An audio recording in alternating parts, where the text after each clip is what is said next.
João, a gente está chegando no fim da conversa, e eu vou pedir o que a gente sempre pede aos nossos entrevistados e entrevistadas, que é uma sugestão de um livro, um filme ou uma série que você esteja assistindo ou tenha lido, enfim, recentemente, e que pode interessar a quem acompanhou nossa conversa até agora.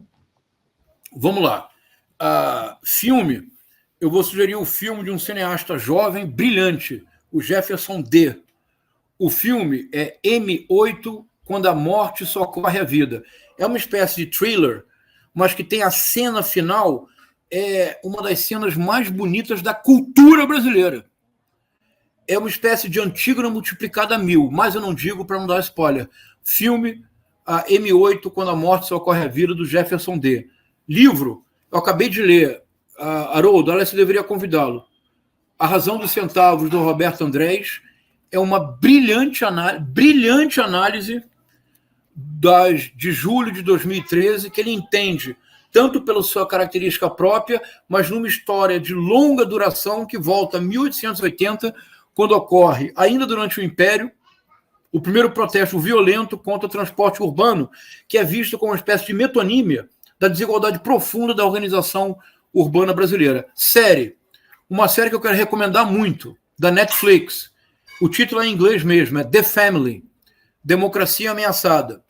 É uma série fundamental para entender como que a extrema-direita e o neopentecostalismo que apoia a extrema-direita, tudo apostou numa transformação teológica surpreendente.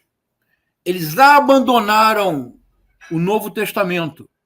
Eles deixaram a mensagem de Cristo de lado e abraçaram o Velho Testamento. E no Velho Testamento eles privilegiam uma figura, que é Davi. Trump e Bolsonaro, para o neopentecostalismo, é o rei Davi. Governa pelas armas e, sendo pecador por ter cobiçado, possuído a mulher do outro e matado um oficial seu, Urias, que ele mandou para a guerra para morrer, para ficar com a mulher que se tornou sua concubina, ainda assim, dizem eles, Davi foi ungido. Nesta série você entende quem é Trump e Jair Bolsonaro para os neopentecostais. Você sabe que nos anos 90, João, tinha um livro que era bem interessante, que chamava Deus, uma biografia, que apontava as mudanças digamos, da imagem de Deus ao longo dos livros da Bíblia, né? E eu acho que talvez eu peço licença para fazer essa sugestão. Claro. Porque está ligada a esse, de uma certa forma, vai ajudar a entender também assistir esse filme. Se alguém gostar do The Family, eu queria sugerir esse livro. João, perguntaram de novo qual é o livro, qual é o filme que você sugeriu, que o nome passou muito rápido e a gente acabou não jogando na tela. Desculpe, M8, Quando a Morte Socorre a Vida, de um brilhante cineasta jovem brasileiro, Jefferson D.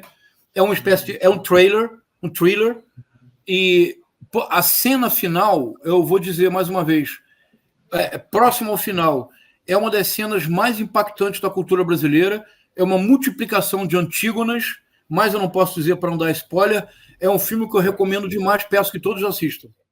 Tá certo. Obrigado, Davidson, pela conversa, mas agora eu quero saber, que livro, que filme você vai recomendar para a nossa audiência?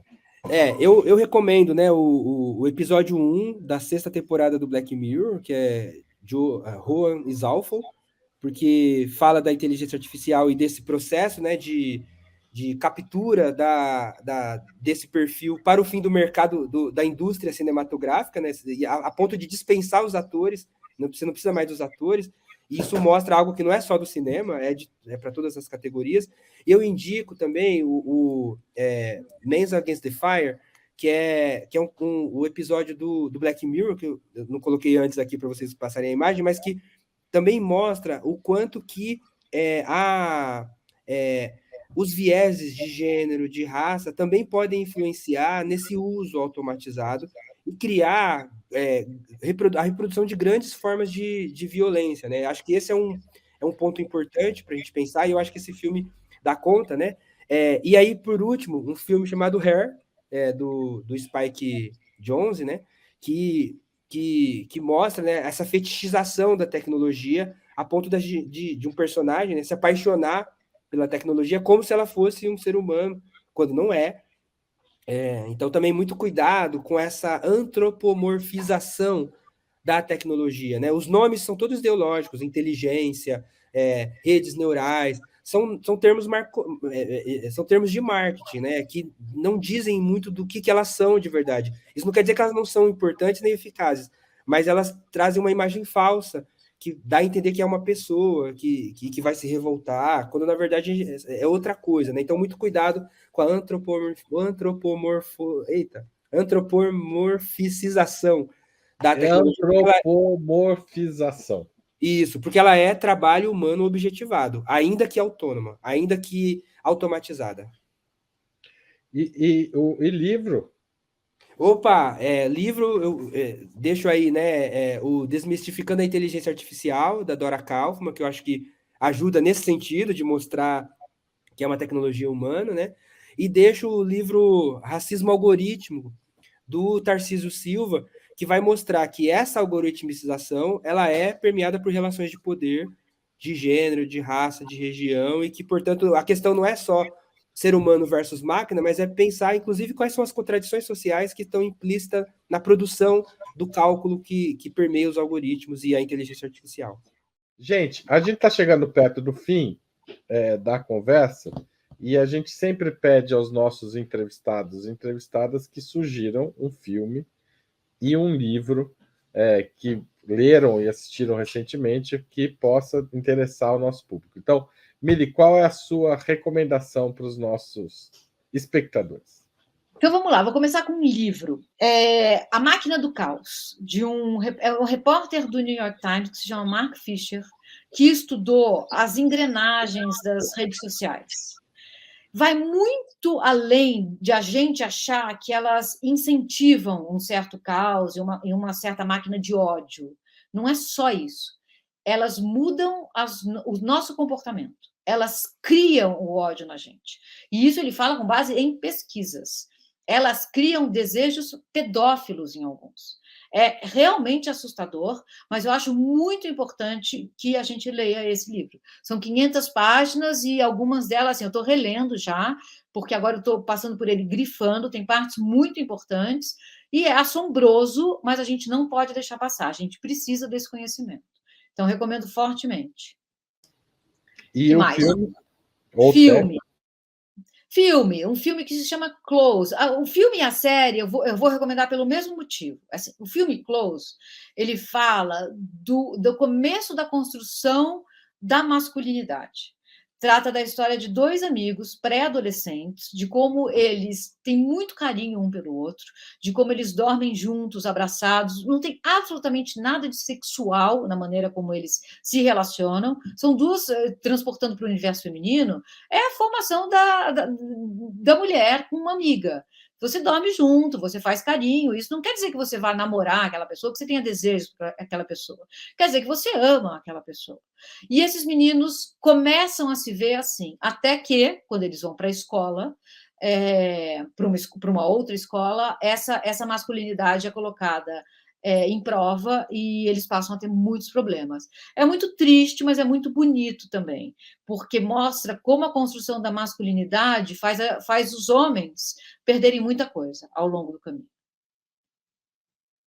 E a série? Então, a série chama Ted Lasso. É uma série que eu adoro e é uma ideia de uma outra masculinidade possível.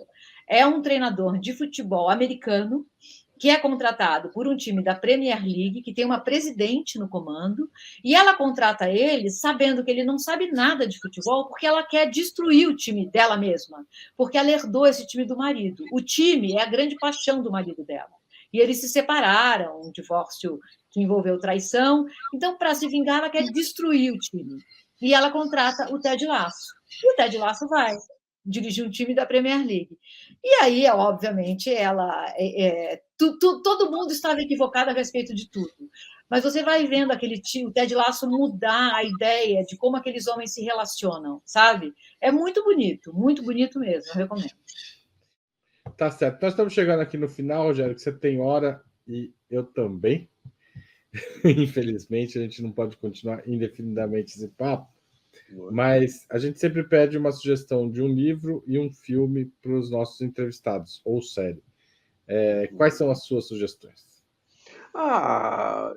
Eu tinha pensado. Bom, em série, eu vejo muito poucas séries, sabe? Eu não sou muito ligado a séries.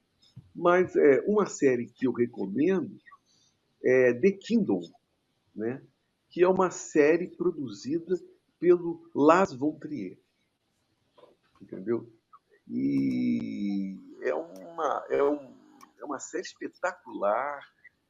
Eu acho que, inclusive, em toda a produção do Lars von Trier, um diretor que eu prezo muito, né? Eu ainda pretendo fazer um estudo sobre o Lars von Trier. Talvez a série The Kingdom seja um dos pontos, né? Ao contrário do que se dá normalmente, né? Mas talvez seja um dos pontos altos da obra do Lars von Trier. Né? Então eu recomendo. Eu assisti esse filme no MUBI, né? O MUBI tem esse filme, então eu recomendo. São três, em cada um deles tem 6 episódios, né? Então são muitos capítulos dessa série.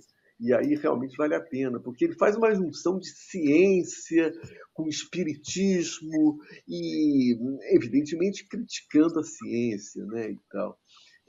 Mas o Lars von Trier sempre é um diretor que vale muito a pena. E livro? Livro são as 5 polêmicas, né, que o Lars von Trier... não, estou falando de cinema. De livro tem do Apollinaire, que é um livro chamado As Façanhas de um Dom Juan, né? De um jovem Dom Juan.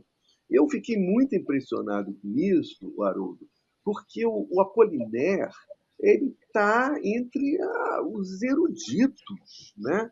Ele fez os caligramas, poesias caligramas, um ponto alto, erudito, né?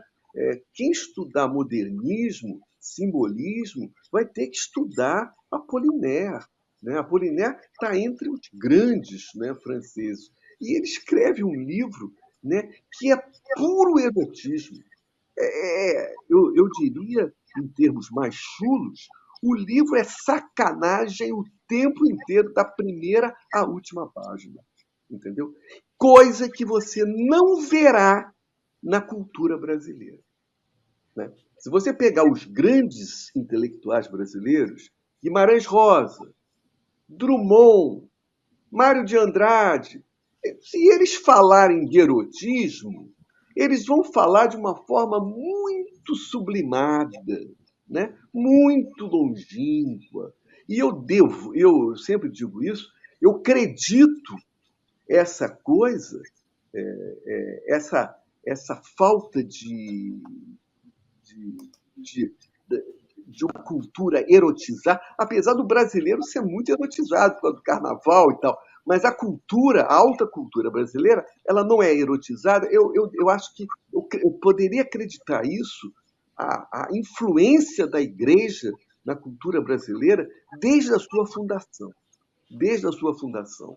Você não vai ver entre os nossos grandes intelectuais um espaço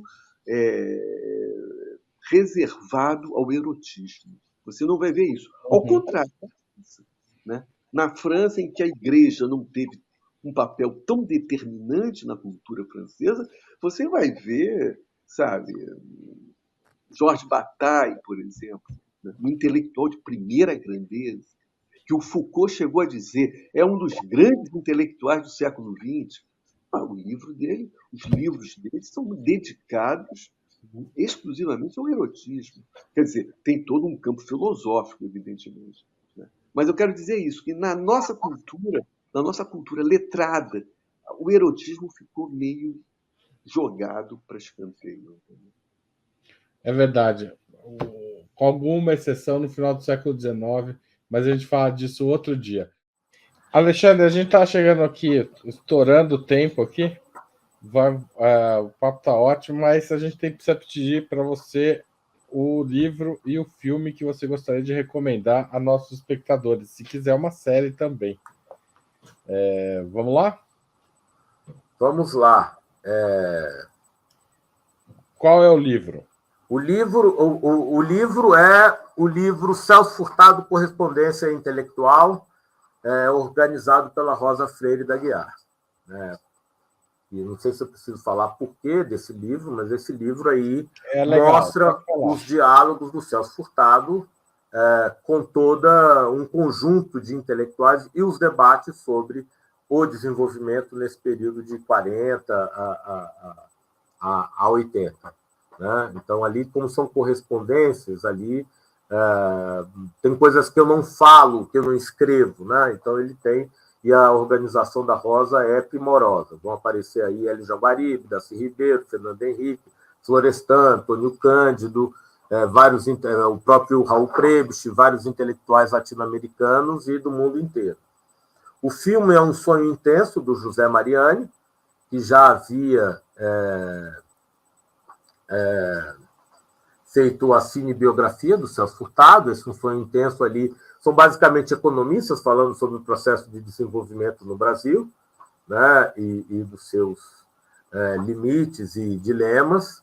E a série, eu tentei pensar numa série aí de streaming, mas eu acho que a melhor coisa que eu tenho em termos de sequência de capítulos é o Povo Brasileiro ali, o projeto da Isa Griffin Ferraz, com o próprio Darcy, contracenando com Gilberto Gil, Tom Zé, Chico de Oliveira, Gilberto Gil, Tom Zé, Chico Buarque, que leem trechos com um material visual riquíssimo, e o Darcy a todo momento falando que nós precisamos inventar o Brasil que nós queremos. Quase que dizendo, você já inventou o Brasil hoje? Vamos inventar o Brasil? E, de alguma maneira, eu poderia dizer que uma agenda de desenvolvimento é um processo de invenção a partir do existente. Existe um elemento de criatividade, de desenvolvimento, para utilizar a palavra, das potencialidades nacionais. Eu não sei o que significa pensar nação hoje. É possível? Tem um conjunto de questões, né? Mas eu acho que são essas questões são prioritárias. E o governo, esse governo que assumiu as eleições, no quadro que a gente vivenciou, é um governo de frente ampla, né? E é um governo que os intelectuais que apoiaram, as forças sociais, têm que estar ali discutindo, debatendo, apoiando, criticando, né? Então, eu acho que esse é o nosso papel,